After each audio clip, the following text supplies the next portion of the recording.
नमस्ते सबैजनालाई, म विनोद महतारा। हाम्रो घर चाहिँ यतिसम्म बनिसकेको छ।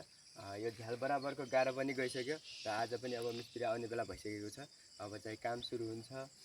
यसै गरी हाम्रो घरमा सहयोग गर्ने सहयोगी दाताहरूलाई धेरै धेरै धन्यवाद भन्न चाहन्छु। यसै गरी हाम्रो भोजरा दाइका टिम, मिचिकाली टिमहरूलाई धेरै धेरै धन्यवाद भन्न चाहन्छु। घर चाहिँ यतिसम्म बन्न सफल भइसकेको छ र झ्याल पनि अस्ति राखियो अनि घर पनि यत्रो अब उठ्दैछ बिस्तारै सबै भइरहेको छ। झ्याल यस्तो अस्ति राखेको अनि ढोका पनि एकदम यतिसम्म धेरै धेरै धन्यवाद भन्न चाहन्छु सबैजनालाई। यो हाम्रो अनि यता पानी पनि आउने धारा पनि भइसकेको छ। उता धारा पनि अब पानी पनि बिहान मात्रै आउँछ, तर दिनभरि आउने कुरा। यहाँ चाहिँ पानी चाहिँ लास्टै अभाव छ, तल गएर बोक्नुपर्छ खोलादेखि। यहाँ चाहिँ पानी एकछिनमै इट्टाले सकिहाल्छ, मसलामा सकिहाल्छ, बोक्नै पर्ने अवस्था आउँछ। र धेरै धेरै धन्यवाद भन्न चाहन्छु सबैजनालाई जति पनि सहयोग गर्नुहुन्छ।